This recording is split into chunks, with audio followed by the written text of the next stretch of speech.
back to 92 Guitar Shop. My name's James. Behind me here is the electric resonator build. And I think in this video, we're going to play this thing acoustically and see what we got on our hands. Let's jump right into it, but I'm hoping you guys will kind of watch this video and start thinking about how do we want to finish this thing? Is it going to be painted? Is it going to be stained? You know, is it going to be dyed and oiled? I don't know what we're going to do with this thing. Got to come up with a finish style for it. So if anybody's got any great ideas, bleep bloop them down there and we'll see what we can do.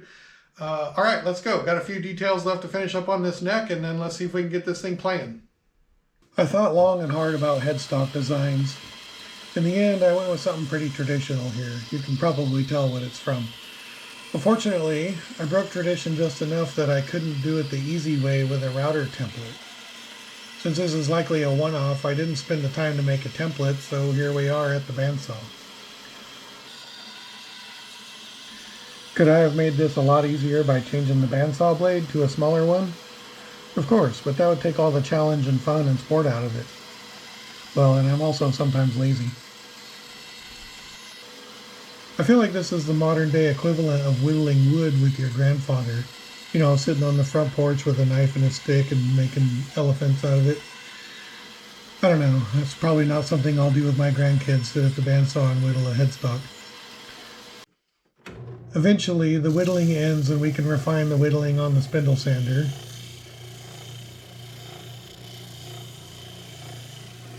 The thing to keep in mind here is even if I were to make a router template for this, I'd have to do all these exact same things anyway to make the template, and then I'd still have to route out the headstock, so skipping the template here actually saved me some time.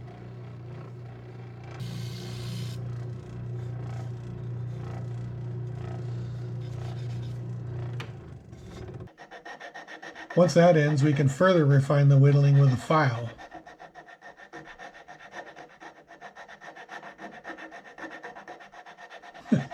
Starting to wonder why I broke tradition and couldn't use that yellow router template right behind me.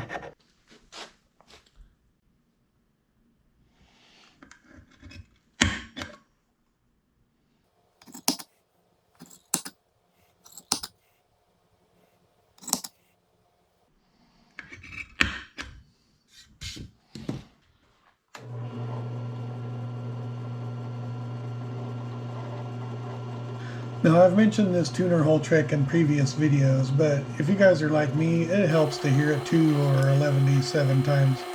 If you drill a small pilot hole all the way through your headstock, and then come back with a Forstner bit from both sides of the pilot hole, you'll never have any blowout on the back of your headstock where the drill bit exits the hole. I'm assuming we're all fans of no blowout on the back of your head.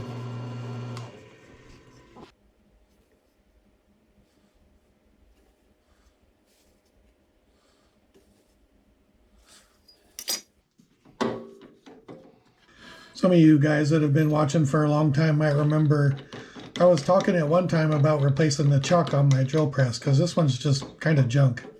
You guys gave me everything I needed to know about replacing it, and guess what? I haven't done it. Too high.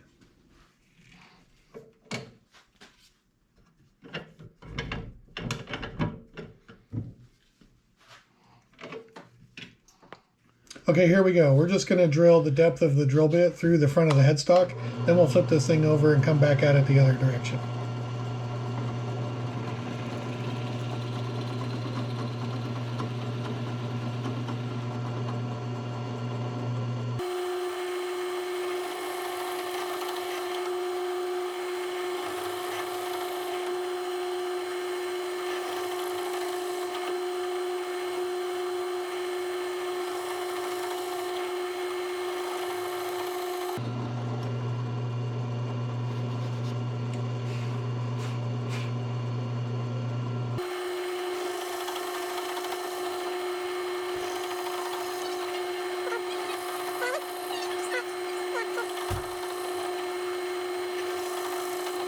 That went well. Back of my head is fine.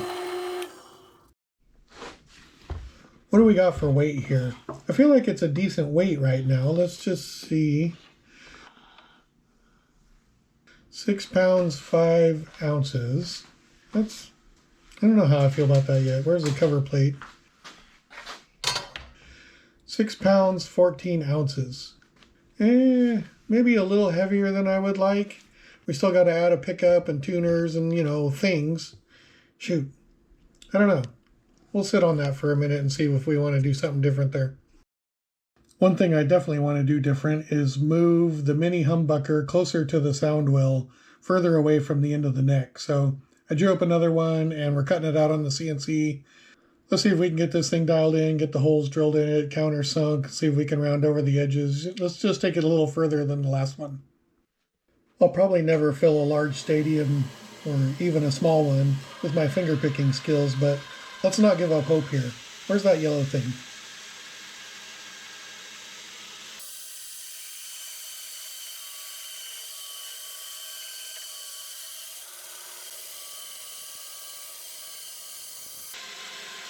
Just fall out. You should just fall.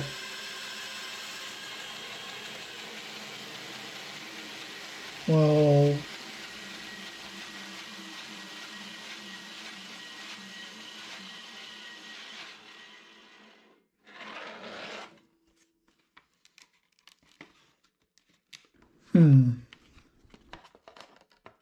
Have you guys ever heard the saying, the right tool is always the closest tool? I kind of live my life like that. In this case, the spindle sander was much closer to me than the router table, which was right behind me on the floor. Thing is, the router table had the wrong bit in the router, and now we're beveling the edge on the spindle sander. Is that the right way to do it? Is it the way I'm doing it? Yep. I don't have templates for any of this stuff, since this thing we're sort of making it up as we go along here. In the end, if I thought this was something that I was just going to make a bunch of, I'd probably stop and just template all this stuff so I could easily just run everything through all of the process with templates and make this a much quicker process. But since this is the first go at this one, here we are. We're just working hard at it. Well, it didn't come off the bandsaw as flat as I would have liked it, so we remedied that. Didn't film it though, sorry.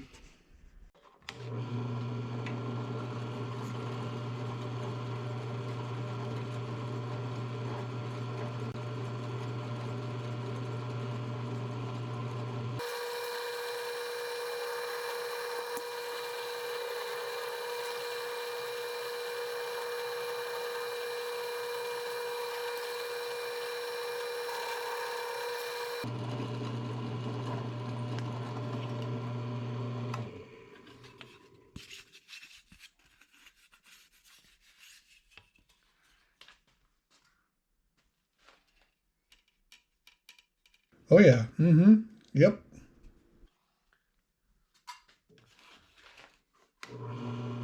I think it's time I up my game in the countersink bit department. These ones are just okay, but I don't know, they're just okay. I feel like there's gotta be better ones out there. It's probably time I go looking for them. They don't appear to be looking for me.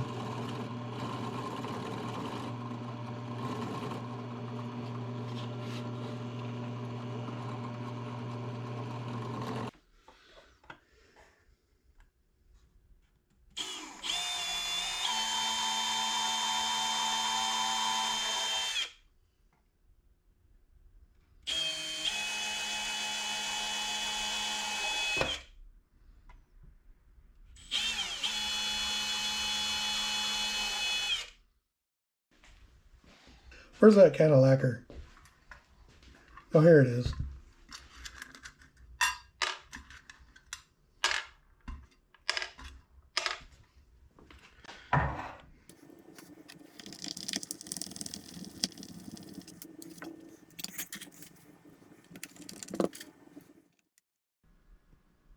That's pretty cool. I like that. Moving that mini humbucker down was the right choice. If I ever make another one of these, I'll probably revisit that headstock design. That one looks pretty good on there, but I think I'd rather have something a bit more original than that.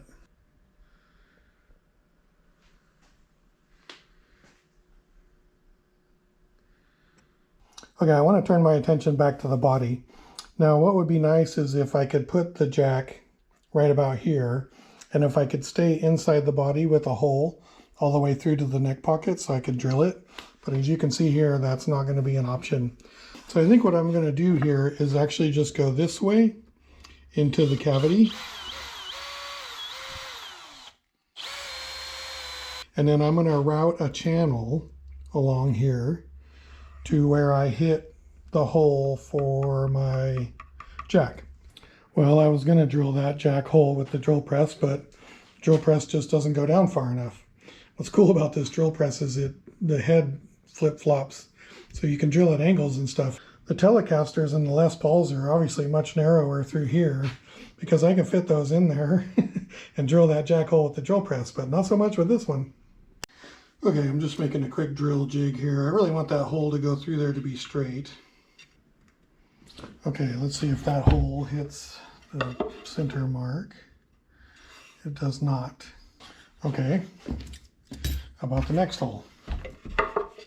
Oh yeah, that's dead on.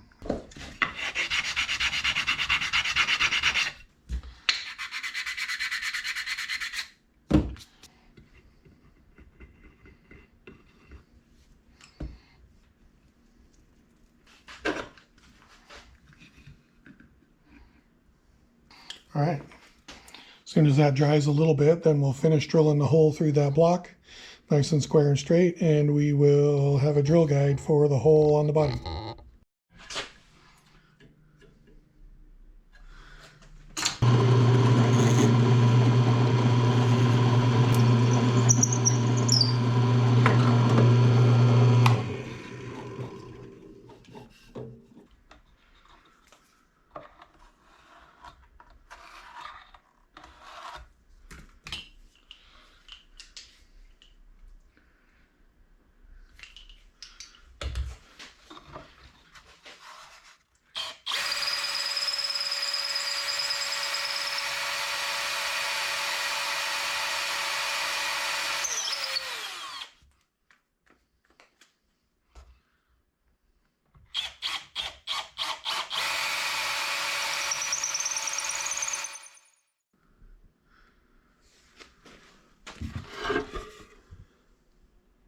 Well, I missed just slightly, but that doesn't matter. In fact, I wish I wouldn't have drawn the line there because now I got to sand that line off. Why did I draw a line there?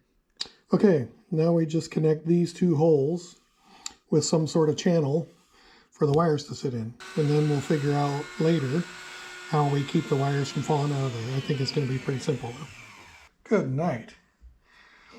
This actually might be a safety glasses event. Okay, these safety glasses have overspray and lacquer thinner and all kinds of crap all over them. I can't see nothing.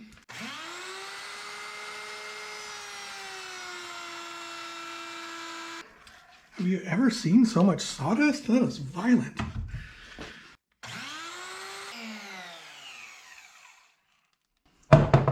Okay, that's awesome. That came out great. Okay, I think this is going to be really easy to just have a couple of little hoops that have a little screw in them that hold the wire there. I'll show you later. That's going to be a simple fix. Okay, that came out beautiful.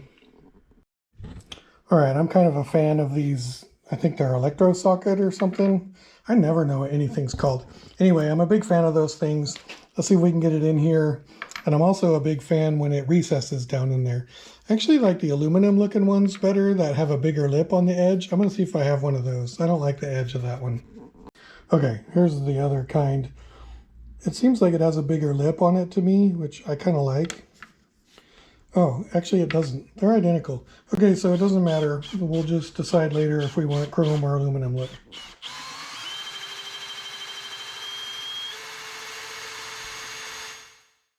Okay, it's fitting the hole nicely. All we got to do now is recess it in there a little bit.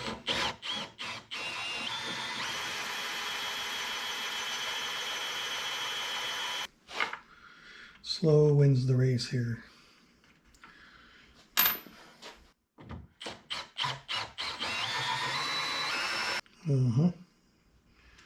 Getting close.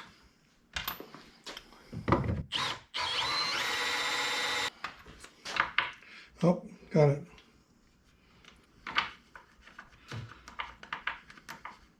Can't get it out.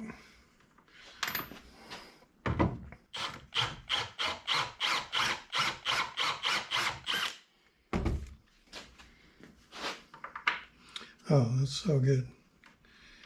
Okay, that's done. Now, every great guitar builder knows you never drill this hole before you do your roundover, because then your bearing falls in the hole and it messes up your roundover. Right. Okay, I just tested my roundover bit on this piece of pine here. It smells like Christmas in here now. I think I'm probably going to want a bigger one than that, but we can always go bigger. Let's start with that roundover and see what we like. This is a 3/8, so we'll see. We may end up going bigger than that.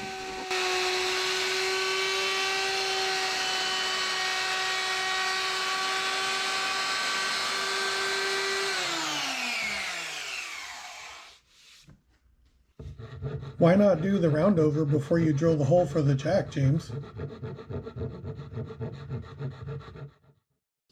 For the 7 of you that watched the last video, you might remember I said this.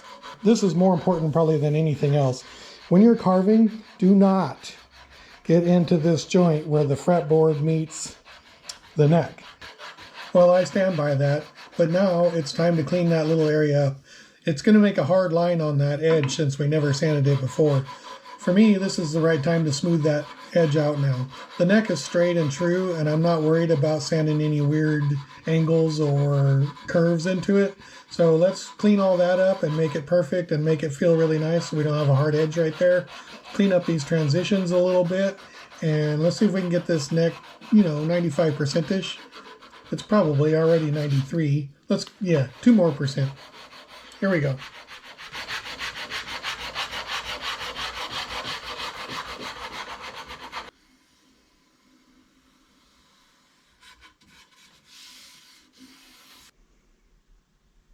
The grain in this neck is pretty wild. It looks pretty cool.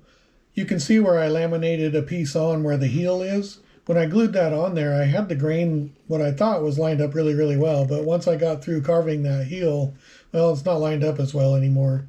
This thing's starting to look more like a guitar that we could use and play. In fact, that's my goal right now. Let's see if we can play this thing. How about we glue this neck on and see if we can get a bunch of bits and bobs made and make this thing play some notes.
Okay, the neck attachment went really, really well. In fact, this sort of makes me just want to play it now. And really all we need to do to play it just acoustically is just make a nut for it real quick and set up a biscuit with a saddle on it and screw in the, tailpiece.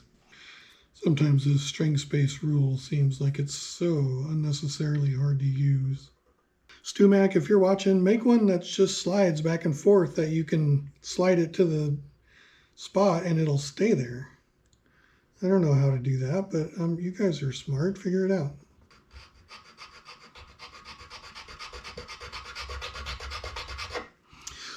Okay, how'd we do? We did really good in spite of all that difficulty.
Got one imposter in there. I knew I had 6 Gotos, but apparently I had an imposter. Turns out I had 6 of these gold ones. I'm not a big gold tuner fan, but because I want to play it right now, I'm going to put gold ones on there for a minute. I doubt I'm going to drill the little screw holes. I'm just going to put these on so I can play it. Okay.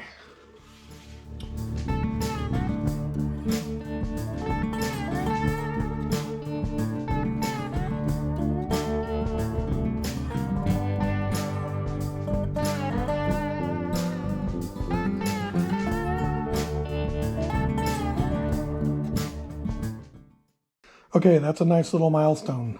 Yep. Standard C flat, sharp drop, double dipped E tuning. Oh, with a D flat in the bass. Yeah. I gotta do some intonation work. It looks like I'm gonna need to make a intonated saddle for this, kind of like an acoustic guitar would have. It's got a lot of acoustic guitar properties, which I didn't expect to be as prevalent. It's loud. It's crazy loud for an acoustic. I mean, it's as loud as an acoustic guitar. It's really loud. It's amazing.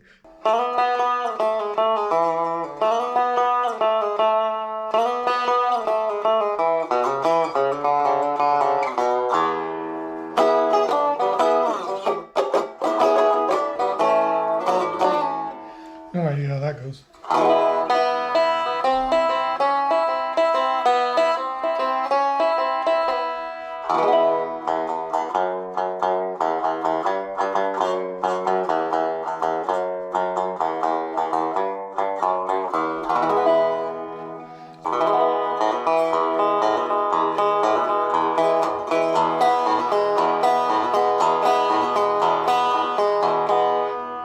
It's weird because it's got the nut width and the string spacing back here is very, very much like a resonator spacing, not like an electric guitar. I play electric guitar all the time, and so I'm super used to the spacings being way different, so I struggle to play it a little bit.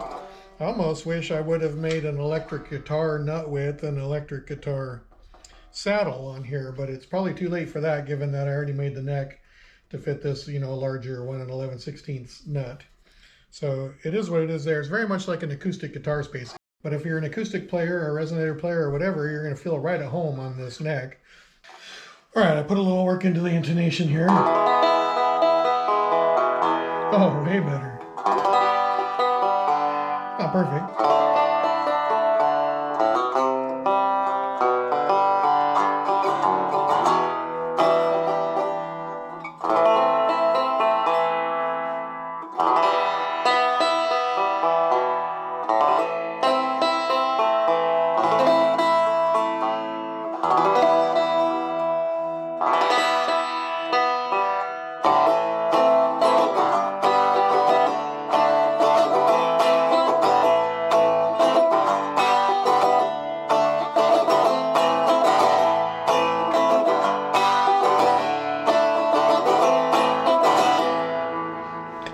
That's way better. This thing sounds like a banjo.